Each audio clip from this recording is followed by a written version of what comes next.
Good day and welcome to the Robust Ramblings podcast. This is Gideon here, and today I'm going to be having a conversation with one of my good friends, Gareth Bailey, on intentional leadership. I hope you enjoy it.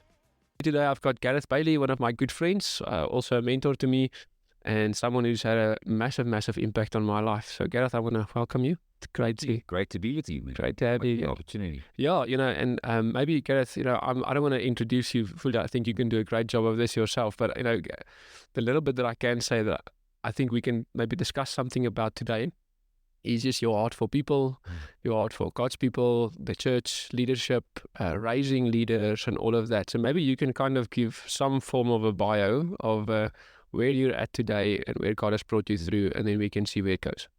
Yeah, thanks so much, Gideon. I think for me, I think probably most of my life I've spent working with people, and in many ways, in some ways, a lot of that's just was developed in the church kind of space, coming to know people, seeing the power of just serving and making ourselves available, the gifts, the talents, and abilities.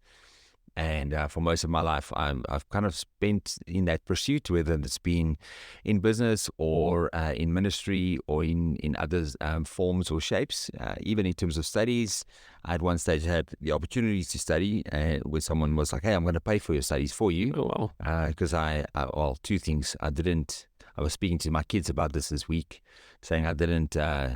But especially when I hit high school, like telling my kids, "You must practice your instruments now while you're like not a teenager yet. I've got time. While you're young."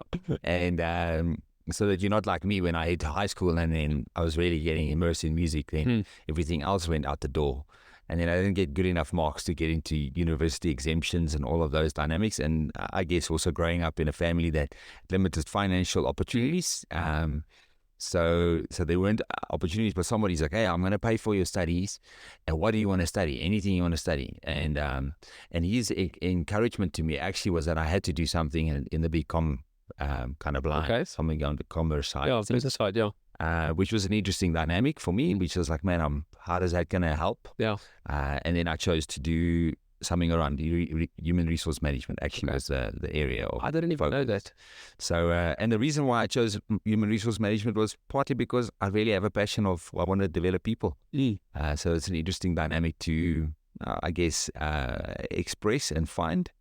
And since then, I mean, it's always been a part of just a fascination of how people are people. How people work, yeah. How people work, and figuring out how to do that in an effective way so that they can find their purpose and their place, but also being able to help people to work together, because that's usually where the trouble starts. It's difficult. Working through some challenges and that stuff. Oh, that's very interesting. Okay, so I mean, you and your brother both leaders to some extent. I don't really know that much about your parents, but there's definitely something in your family. At what age did you kind of figure out, okay, no, I am called to lead? So speaking about purpose now, a lot of people my age have the question, what my purpose, what should I be doing? How did you kind of figure out some of that for yourself? Yeah, so I think for most of my life, growing up, and my personality is a bit more introverted, I probably didn't say much, didn't do much, and in a way, well, you mentioned my brother, he's a very charismatic, a high networker, a very relational type of person. Big extrovert. Very extroverted, outgoing. Yeah. And so I guess primary school, under the age of 13, had opportunities to lead, like, hey, you're the captain of whatever and do this, but not something that I really embrace as an identity. Yeah. And my brother became the head boy of our primary school. Okay. And then 2 years later, because I'm younger than him, the opportunities came for prefects and all of those things. And then it's like the expectation is like, oh, you're gonna also be because you're his brother now. So. And I'm like, I don't like speaking in front of people, but I do have obviously some ways of connecting with people. In the end, I became I was chosen as the deputy head boy, which is a great privilege. But even then, I was like, oh, okay. There was sort of a stirring of like, yeah, actually, I do lead and I do want to lead, but I also don't want to be that kind of upfront kind of spotlight on you. Yeah. And so then I had a kind of a similar experience in high school. We were in the same high school, and he was supposed to become the head boy in his year, and due to I would probably say some politics, to have some politics that happened. I know. And so he was then chosen as the deputy head boy, and I found myself in that kind of same space of like, oh, so are you going to be aspiring to the same thing? I think at that stage I had gotten saved. I've kind of began to find my identity in a little bit more of, I guess, more of independence, or just independent from that kind of someone's overshadowing you. So that you're not being seen as his brother anymore, but kind of your own person. Yes, yes. But yeah, towards the end of high school, similar scenario. Now I'm on the short list of 6 candidates being chosen for deputy head boy and head boys and all of those things. And in the end, I was just, because I don't think, they had a head boy, and then they had a kind of a arts and culture and academics deputy, and then they had a sports, and I didn't do that well in academics or sports.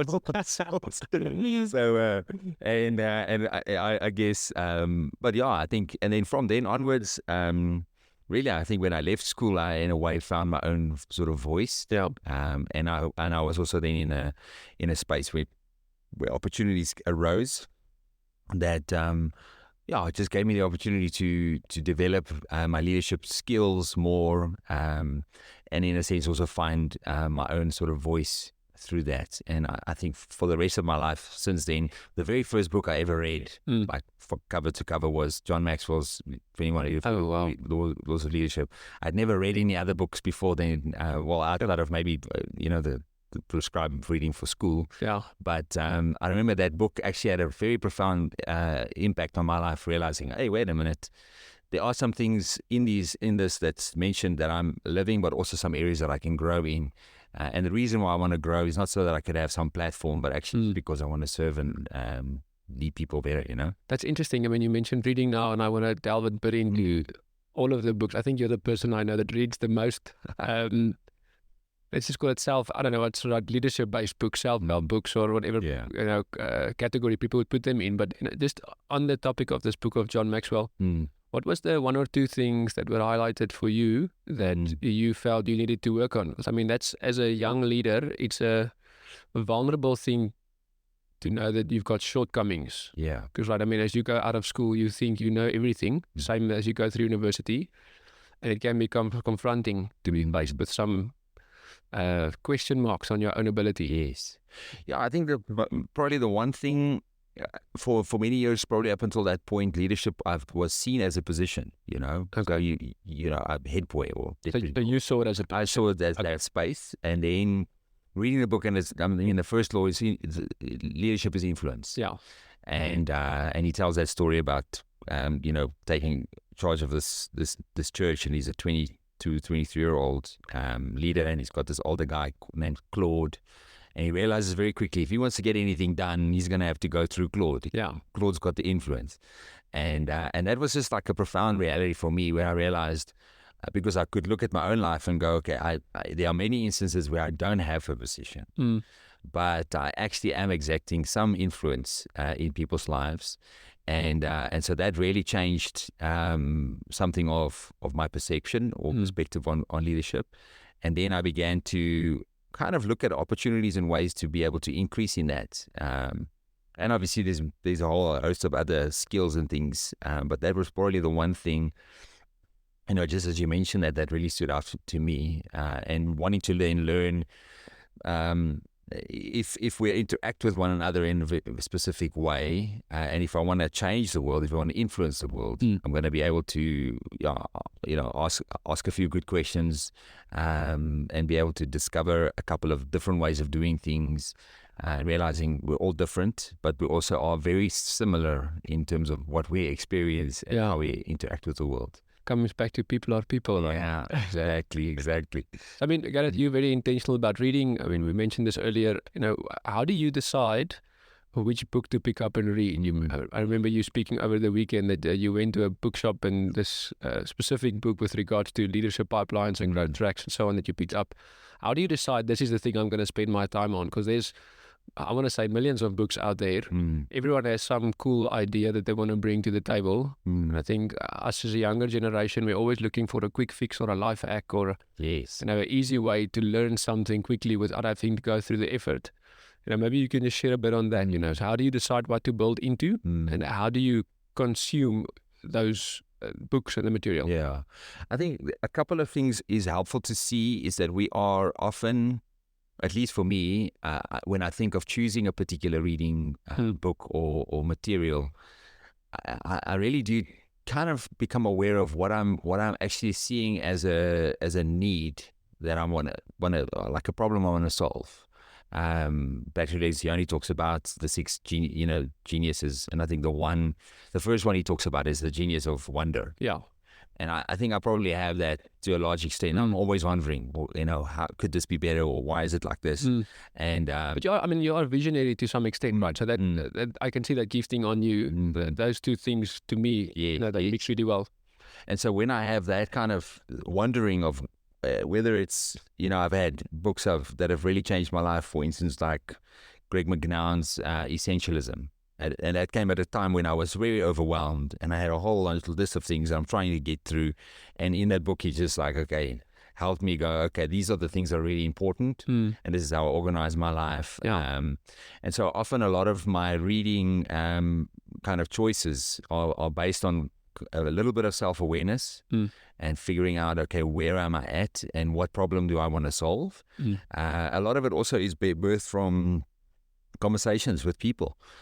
Someone might tell of an aspect of entrepreneurship that they're working with in businesses and different things, or systems, or of change. I'm thinking back at, I guess in my line of work, I always joke with people, and they ask me, "What do you do for a living?" on an airplane or whatever, and I'm like, "Well, I'm a change manager." Yeah. I'm not a pastor, but I just manage change in people's lives. Yeah. And so then, I guess the choices that you make, that you digest, are really based around what problems you're wanting to solve. And so different aspects, different seasons, and I think it's helpful to grow in our self-awareness around what that may be. And also realizing, which was a big shift for me in terms of my reading content, was when I realized, really, like, I know a lot of people that love reading novels, and they're really nice, like fictional stuff, things, but I would that's the last thing I will ever buy. I worked in a bookshop, selling books at one stage, and then I would sell fictional books like I'd read them. Yeah. And people would ask me, "Did you read this?" And I'm like, "No, I've never read it." I just listen to other people explain and tell what's in the book. Yeah. And then I'm like, okay, I've got to So fictional things for me personally is not necessarily something but I do like then, leadership principles, and often those books are, because they're describing real life situations and research and things that have happened. So yeah, I guess it's such a wide variety of things. But so when I'm looking at what to actually read, I'm looking at where am I at in life at the moment, what problems do I want to solve, and also if there is a particular author maybe that I enjoy, if they've got new books or new resources that are coming out that'll help me. Some of those things are really practical, maybe communication or management style or approach, but most of the time it's birthed out of my own struggles and problems I want to solve, and then finding a few resources from that as well. So yeah, I mean, it's not just reading. I've received I want to say the odd podcast, but quite a few links from you over the years about things you've been listening to. You speaking about Patrick Lencioni earlier. I remember that one particularly was very interesting to listen to. How to help people understand where they fit into the bigger picture of an organization or a church, or into the larger body. So what are the type of things you listen to? Do you go about it at the same way that you look for books? I know there's some specific guys. I mean, there's a Craig Rochelle, and then there's what's the Canadian guy? Carey Nieuwhof that you listen to, amongst others. Yeah, so I really do like interview format type podcasts, even like what we're having now. But also really that touch on different aspects. So the types of guys I would probably listen to, like Simon Sinek, his stuff's quite interesting. I like a guy like Adam Grant, again, that kind of leans towards that HR kind of side of things. He's an organizational psychologist, so he talks into those realities. But then also there's a couple of church or leadership based ones, Annie Stanley, Greg Rochelle. Yeah. A new one I've gotten involved with is called Grow Leader. Okay. I don't know that one before. With Chris Hodges and the guys from Church of the Highlands. And again, these are very church orientated because it's kind of in my wheelhouse. Yeah. But then I think others that are interesting is I'll listen to a podcast by Vinny Caluda, who's a world famous drummer. Yeah. And he can play, he can play some of the most complex things, take a bite of sushi, reading it from a piece of paper, and change his glasses all at the same time, kind of without skipping a beat, So I mean, you're a drummer. This for those who don't know. Gareth is a drummer. He loves music. So it's very impressive stuff to listen to. Yeah. So I think again, a variety of things. Yeah. Artistic. I enjoy a guy like Rick Beato on YouTube, for instance. He does all these long form interviews again with people in the music industry. Yeah. So I think a balance might be helpful to for listeners is that, it's important to grow, but we're quite multifaceted as people. And so to find things that you enjoy, often life lessons, some of the best lessons I've learned have actually come outside of the leadership lessons, realities, or management or organizational stuff, just because there's a balance. And I think that probably ties in a little bit more towards Greg McNown's essentialism, which really, I think it helps us to look at how you organizing your life and what inputs do you have coming in, and what things just help you to just relax, think of nothing, and what things actually you can go, okay, I can implement this tomorrow in my life and in my organization. Yeah, I think something you're mentioning that really highlighted to me is the intentionality that you've been having, and you think about these things. Like I think of myself, I read books. I would read the book to finish the book, and then don't ask me what I read 3 months later. Yeah. But I think what you do really well is you go and ponder about it, you sit and you work through it. It's almost like you're eating it. So I think that's something that's really cool that I see a massive value in your life, and I can see the fruit of that. And so at the moment, I mean, you're leading a church, City on a Hill International, actually leading multiple people. There's multiple teams that you have to take charge of. Obviously, you're leading God's people, the flock, the eldership team that's here at this congregation. You've got a wife and 2 kids, beautiful, strong wife, strong kids. Really amazing to see the fruit in their lives. If you think of just in your family context, if we can just start there, something I've heard you say often is, everyone is a leader because first and foremost you have to lead yourself. And a lot of people don't see themselves as leaders because they weren't part of a prefect team or a head boy or a class captain or a university, leader in whatever their own context might be. So maybe you can help people understand that reality of you are a leader and you have to lead yourself. Yeah, I think again, leadership is about influencing the world around us. And in a way, you can either control your life, which I don't know if anybody's lived 5 minutes. You can't really control. No, but I'm not tomorrow. Yeah. It's really impossible to have any real sense of control over things, but you can steward. And I think stewardship is a very important aspect to hold on to. Very. When we are, and so the question for me when it comes to our ability to actually see, I guess, ourselves as like what gifts, what abilities, what things do I have in my hands? What do I have access to in God? And what's available to me? Then looking at how I can develop that. And then that means how do I spend my time, my resources, my relationships, and also, I guess, the inputs that come my way. What do I do with? Because it's one thing, like you say, it's one thing to have a great book that I've read, and I know a lot of people that know a lot of stuff. Yeah. And sometimes I'm in that same. I tell people about stuff that I'm like, okay, whatever. My wife will sometimes say, so when are we doing something? Yeah. That's brilliant. But I think just to be able to discover that, and also I feel like if I look at my kids and even myself.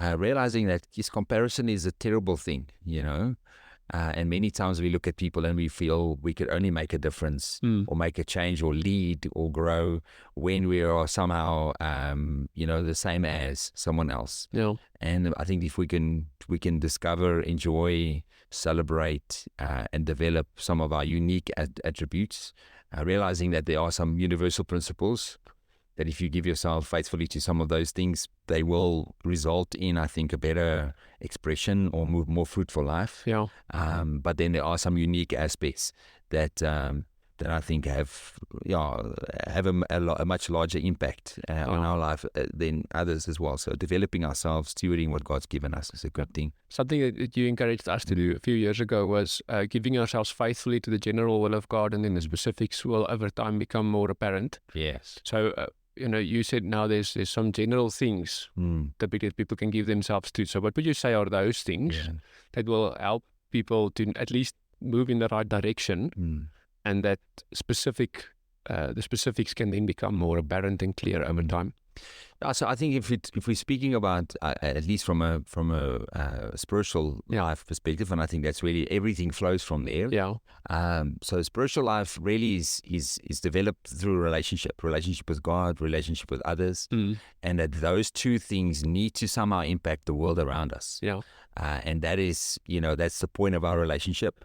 And so my pursuit of knowing God is not so that I could just know Him, or it's actually so that my knowing would impact other people's lives, would make it better. Yeah, I think you've mentioned, we've used the phrase "know God and make Him known." Yes, that's that reality. Yeah. So as I pursue that as a general sense, and I mean, and from a practical standpoint, that means that any relationship only happens when I'm actually in vicinity of somebody. Yes. And I mean, sometimes relationships can obviously now with technology can happen, and we can build and foster them. Yeah. Regardless of time and space. Because you've got online calls and all of those dynamics, which in a way actually help us. I think it's actually helped us in our spiritual walk, because God can kind of feel like He's distant, even though Christ lives in us, so His presence is with us all the time. But we can engage with God no matter where we are. Yes. Like we can just about engage with any person, doesn't matter where we are today. Yeah. Such a practical example of what God already has put in place with our relationship with Him. Yes. Okay. So we've got that kind of, so you're building a relationship with God. I think there's also then the way that God does speak to us is through His word, through prayer, and spiritual disciplines. And those things are not a means to, that's not a way to get closer to God. Yeah. It's a way of becoming more aware of Him. Yeah. And then I think in terms of our expression, I think if I had to look at, if I give myself to the general reality, so my relationship, then the expression I'm placed within relationship with other people, and that I guess is easier expressed within a local church, building small, within a small group community, but still being part of something bigger, which is making a difference. And then lastly, thinking that all of these things, if it's not touching other people, if it's not somehow improving other people's lives, then I don't think we really have fulfillment. Yeah. Why does Elon Musk still do stuff? Still trying to get to Mars. He still want to get there because somehow I think he wants to make a difference in the world. Yeah. For whatever reasons or motivations that may be. Yeah. And so I think if we look at our lives as the end is not just us, but it's actually a relationship with God and an impact of others, then I think a much greater level of fulfillment would be achieved. And I feel like we will be able to see a lot of our own purpose would actually be able to be expressed and unfolded without feeling like I'm running this race, trying to somehow one day attain this perfect. Because we are often we pursue this illusion of a perfect life. My finances, my relationships, everything's perfect, and therefore now I'm fulfilled. But it's actually in the flux of life that is found. Yeah, I mean, even if you look at the life of probably some of the most influential people throughout history, including the apostles, think of Paul, for example. He never had all the things that we're striving to have: finances, security. A lot of people think marriage is going to solve their problems, or having kids. Like, he didn't have any of that. Yeah. But he was fulfilled in his sense that he knew what God called him to, and he gave everything to live that out. And something that I've learned over the last few years, just in being in a relationship with you guys, is the Bible actually speaks about doing whatever your hand finds to do. Yes. So a lot of our purpose, and me specifically, a lot of my purpose that I've been trying to live out, and that's becoming more and more clear to me, actually started by just serving in the local church. That was like doing the slides on the PC, or, helping put out chairs and set up the coffee or whatever. And eventually, God started giving us opportunities to start preaching or at least sharing some word. And a lot of it came out of a desire for stuff that didn't exist prior to that. Yeah. And so God started cultivating some things in our life, in my life specifically, that I see a lot more fulfillment in that now because I'm walking in the things God has called me to. But it started without me knowing what it was. Yeah. I think what I see a lot today is people that they don't know what they need to do, and then it leaves them kind of in decision paralysis. Yeah. But analysis paralysis, they never take the first step. Yes. So how do you think we can encourage people to take that first step to doing something? Yes.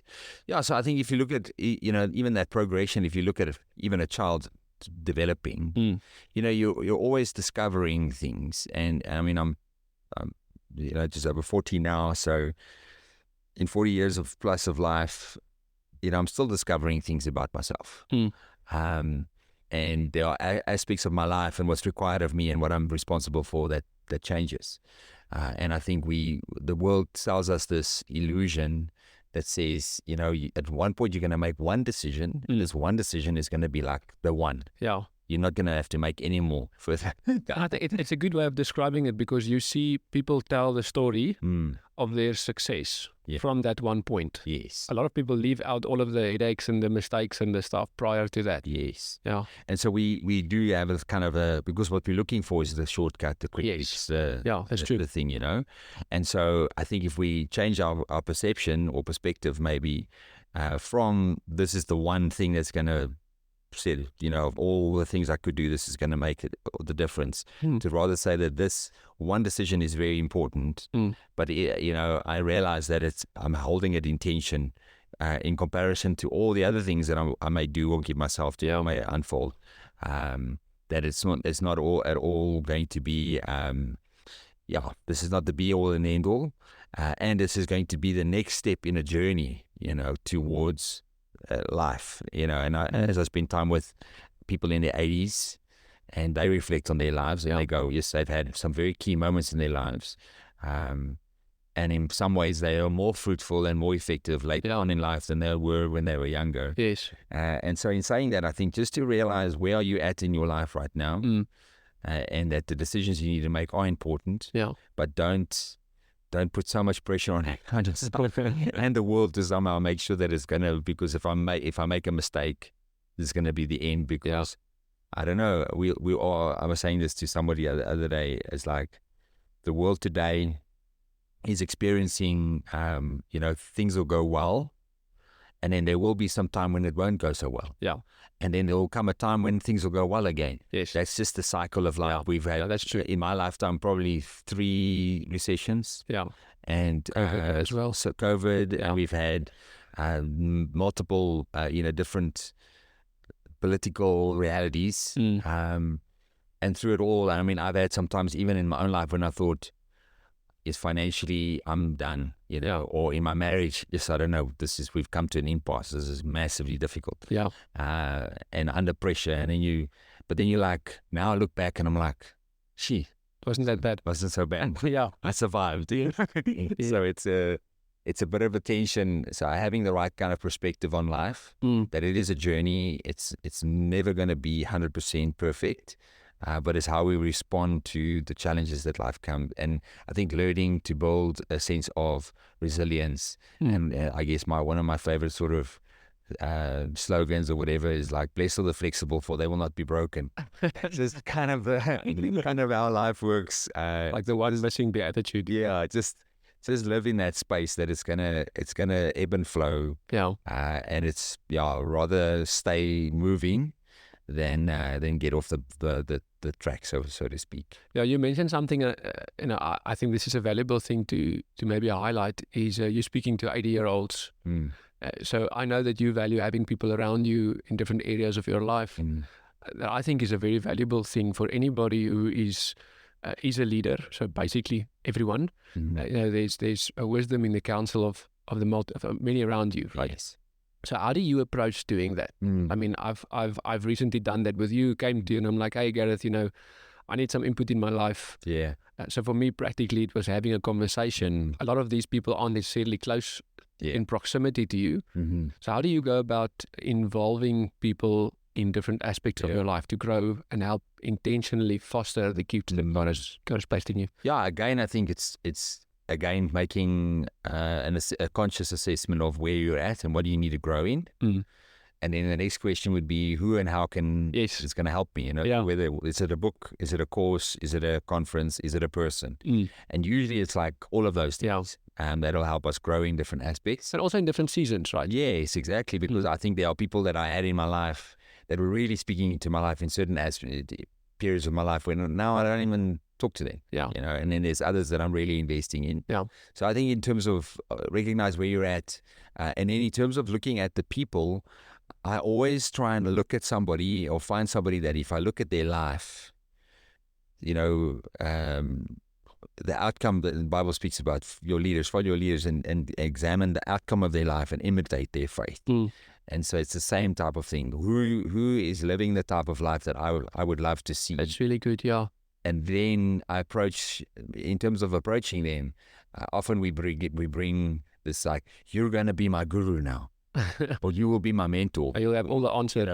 And like I'm pledging allegiance until day I'm gonna. Yes, you're gonna be my one and only. Yeah, like a romantic covenant or whatever. Yeah. So that's good. Yeah. So I think I think most people would probably feel a bit. I mean, if someone came to me, I'd feel like yes, a little bit of pressure. Yeah. But rather building relationships and asking questions, bringing perspective, and also being very vulnerable. I think most people, even if we're vulnerable with our struggles and things that are unhelpful for us, most people are actually feel quite humbled and privileged by the fact that someone's willing to share their life with them. And I think back at, the sort of a principle that I saw with John Maxwell, where he tells a story about him, in his early years, he would actually set apart in terms of his budget, he would have $100 a month, not a month, $100 like every 6 months or whatever, because he would have to save up for a long time. It's a lot of money. And he would actually phone up some CEO or some business leader or organizational person that he looked up to or admired or was even in the news, may have been a stranger even. And he would phone them up and to say, listen, I want to have an hour of your time. I'll buy you lunch. And I just have 5 questions I want to ask you. And some guys would want to have the questions up front. Other guys, would just pitch up for it.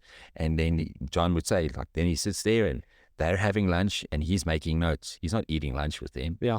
And he's asking his questions. And that's why we look over John Maxwell's shoulder and you go, wow, what a leadership guru, and in his 80s and still going well. But it's because he consciously invested in the relationships and opportunities that were there. And many times those relationships and opportunities don't come by themselves. Mentors are not necessarily looking for someone to invest in. They're willing to invest and they want to. Yeah. But I think if we push in, it'll yield the fruit that we're looking for down the line. So that's an exciting aspect, I think. I think it's really good. Just growing up, we learned about Maslow's hierarchy and that self-actualization, and the top point of that. I think anybody that has some form of, call it success, I think for lack of a better word, has a desire to give back. Yes. So any successful business owner, leader, when you ask them for advice, they would love to give it, just because that's how we work. Getting back to people are people. I think it's very few people who are successful that would hold tightly on to every single thing, because everyone wants to have some form of a legacy, right? Yeah. So thinking of legacy, as leaders, we need to be building something that is multi-generational. So that requires some form of culture of growing more leaders. Yes. And I think when you're in a business context, a lot of, or maybe just even in our personal life, I heard someone speak about how we view retirement and our finances. So, you work your entire life up until the point that you retire, and you hope you've made enough money that you can eat everything by the time you die. And if you leave something, then you did a great job. Yeah. Where actually the Bible speaks about generational wealth. So you build something up until the time that, from a worldly perspective, you need to retire. But that thing keeps building, keeps growing, and you set up the next generation for success. And it actually, I think the people even in our country here in South Africa that have made it, call it financially successful, are generational wealth families. Yes. So they understood something of how to build generationally. Now, I think when it comes to leadership, we need to have the same view or vision. Yeah. So how do you think people can, or what advice can you give people that want to foster a culture of raising leaders so that whatever we're building towards, now in your context, obviously we're building out God's church and we're trusting God to impact more people. How can we help people build and foster that culture of growing leaders? So, I mean, just to kind of a comment on wealth. So there's a saying that says, new money shouts, old money whispers. Yeah. And it's the whole idea is anybody that's just won the lottery. You check those guys with their record deals and they've got gold teeth and chains and he's just shouting, like, hey, I've gotten rich. Yeah. But most people that have generational wealth, it whispers. You don't know that they have that kind of access. And I think in the same sense, if we look at our organizations and the churches and people we lead, it really requires a great deal of humility and the ability to say that this isn't for me. Yeah, I'm stewarding this obviously for beyond. And so if I'm looking at people then in my organization, then I'm wanting to build something that is really going to make a lasting impact. Yeah. And that means then I've got to have the humility to say, listen, there's opportunities that I can still grow. Yeah. So I'm never going to stop learning. I'm always going to be investing in someone or in something. Yeah. Because if you look at Warren Buffett, for instance, he still lives in the same old house he lived in and drives an old car and all sorts of things.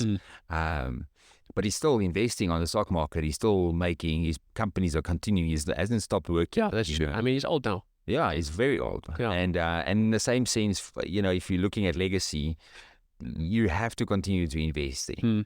Invest in people, invest in what you've been stewarded with, and asking the question, how can I improve this? And again, if I'm ambitious, I'm going to almost growth at any cost. But I think wisdom says it's not at all costs. It's at a kind of a worthwhile or a reasonable kind of level. In the same sense, then if I'm investing in people, I'm going to be mindful of their willingness to reciprocate. Everybody wants a return on investment. Yes. And so you've got to ask yourself the question, as I'm investing in people, how's that, what's the fruit coming from that? And it's sometimes difficult, at least in my position, where you are investing in people and often people just kind of don't use it or they lose it or whatever. Yeah, or they leave, or, I mean, we've had this conversation a few times. Return on investment. I like thinking about return on investment because my background is business. But it's like you need to be able to measure something. You're speaking about ROI, right? And how do you measure if the effort and the time you're putting in is worthwhile? Because it might be worthwhile over 10 years from now. Or it might be someone that, steps up and you see the growth over the next few months. Like, how do you approach that? Because I've had this question in my own life. Where am I going to spend my time? I want to invest it into someone. In the same way with finances, I only have X amount. I need to invest it into the thing that's going to give me the largest ROI or the longest strategic value. So how do you think about that thing? Yeah, I guess in a church context, at least you want to invest, and it's the same as any relationship really. You want to invest with people or in things that are aligned with your values. Yeah. So if people value the same things as you do, they might not necessarily see the fruit. Yeah. So what I mean is like small groups, for instance, or Sunday gatherings or leadership moments that we would have. All of those dynamics are platforms for growth and investment. But if someone intentionally and consciously prioritizes those things, they may not necessarily pick it up or start leading other things or develop things, but because they were in the room and intentionally placing themselves in that environment, I have to believe that the return on investment is going to come. And the reason why I believe that is because that was me. Yeah. I was the kind of reluctant. I'm just around. Oh, you need a chair? Okay, move a chair, coffee, or whatever, I mean, nice. And then more and more opportunities would come. So when we in a sense judging what's the potential is basically is someone aligned with my values? Are they investing or at least in the same kind of spaces that I'm valuing?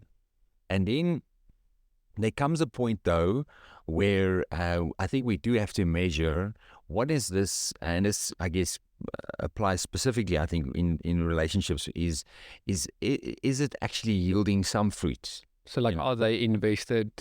Are they intentional? Yeah. What you're referring to? Yeah, and also is someone willing to pay a price? Because I feel like any investment, I guess if we took it from a business perspective, if a company goes public, cool, now we can all buy shares. But with the minute that happens, like the shareholders are basically like, we want a return. Yes.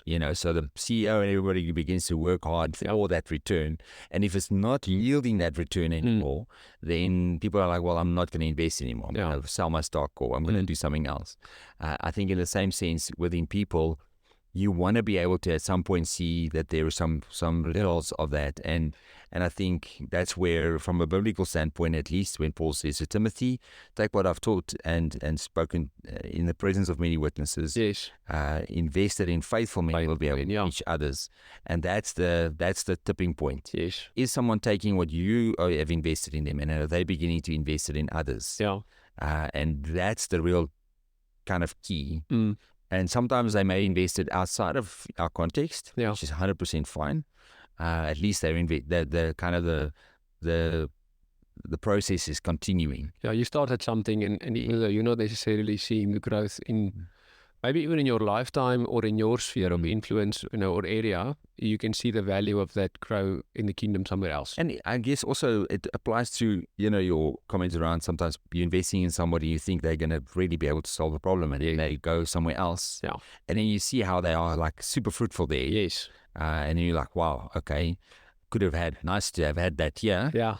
But then again, if I look at over my own life, I've had people invest in me, and I moved on. It sounds like you can't. Everything is not about. If it's not about us, then and it's about a little bit of a larger picture. And I think that probably leads into kind of another aspect, is that everything we're doing, the fruitfulness that we're looking for should be impacting beyond us. And I think that's really when legacy begins to unfold. That's beautiful. So if I can just try and summarize what you just mentioned, the last two sentences. So it is about return on investment to some extent, but not for you. Right? It's return on investment in the bigger picture, the multi-generational view on whatever it is that you're trying to build. And in our context, obviously, it would be a ROI for the kingdom. Something else that I think is just worth mentioning, if I take a look at the life of Jesus, and maybe that's something that we can think about, is don't pour your life out into someone that doesn't want to be a part of it. So Jesus invited a few people, thinking of the rich young ruler, thinking about Nicodemus, to follow him. And they didn't want to, for whatever reason that was, even though he saw them as people that would be able to yield, if I can just say it like that, a return on investment. Because he invited them on this journey, right? So, maybe they were part of, they would have been, instead of 120 people, there would have been 122 people that had an impact on the world. So do not hold fast on your own return on investment, but thinking of the bigger picture in the kingdom. And I think also with if you look at, using that same analogy of disciples following Christ, each and every one of them left him. So that's like the one thing, nobody sticks around forever. But at the same time, each and every one of them found themselves, besides Judas, each and every one of them followed his commandment and were in the upper room and were empowered. And later on, obviously, as history tells us. And so even with Peter, for instance, denying Christ, going to quite an extensive length to kind of run the opposite direction. Actually was empowered in a massive way. Because in God's economy, nobody's too far gone. And there's no reason for us to in a sense, neglect or discard anybody. Because I've had that. I've seen people come back and I'm thinking, wow, you've become really useful now. I'm so glad you were gone for a while. Yeah. I think Peter is a good example, because even on the night that Jesus was captured in the Garden of Gethsemane, that was the same night that Peter promised him, I will never leave you. Yes. I would die for you. And then a few hours later, he ducks, Gareth, maybe just the last question from me, because I think we're coming to the end of the time we have available. If you look at people my age, 28 but younger, if you could have learned one thing at our age that you think would have had a massive impact on your life, thinking about maybe the experiences that you've had or the challenges that you've faced, what would you say would be one such thing? I know it's difficult to just give one, but maybe something that you really value highly now, which you thought wasn't that important back in. Yeah, I think it's a great question. Just recently, we visited our young adults that, and they're all like 23, 24, probably at the oldest. Some of them are not even married yet. Many of them starting careers. And something that Richard and Abby actually shared about was with David's life. At the end of his life, he looked back and he said he fulfilled the purposes of God in his generation. Yeah. And she was encouraging the young adults to say, listen, give yourself to what God's called you to, because you're busy with a great work. And it actually made me think of our journey when I was kind of your age and maybe a bit younger. We got involved with like a church plant, and it's like preaching people and serving and doing whatever needed to be done, run 2 jobs and involved in the church and all of those things. And all of those things we could do because we were young and we had energy and we had time in a way. And now 15 years later, you look at the impact and there's like global reach and a whole bunch of things. And the beauty is actually that some of the people that were with us, they're no longer here, but the investment actually is still carrying. Yeah. And one day I won't be around anymore. And someone else is going to have that sense of legacy. It's kind of, I think, turns full circle to even where our conversation started. Yes. So if I had to say something like to young people is, first of all, don't underestimate the beauty or the significance of giving yourself to something that's bigger than yourself. Yeah. Because I think our world today is self-centered. What's my future going to look like? What's my career? What's my pathway? And so give yourself to something that is beyond yourself, but also, I think more importantly, something that actually doesn't feed into your comfort zone. Because many times I think whether it's I'm studying something or I'm prioritizing a career or a relationship, you'll get to the next phase and then go, you in school, you can't wait to leave school to go to university. When you're university, you wish you could go back to school. And then when you're working, you want to just go get married, and you get married, you want to be you're always looking back at kind of like, what could I have done? And I'm missing that. Yeah. And not being in the moment, right? Yes. So I think embracing something of what we currently have as our as our opportunity, seeing that actually investing myself in other people and in something that's bigger than myself, it does and will make a massive impact down the line. And we underestimate the power and significance of where we are right now compared to what can happen down the line, just simply because we can't see it necessarily. Yeah, there's something you mentioned, I think over the last few years actually, is we underestimate what we can do in our lifetime. Yeah.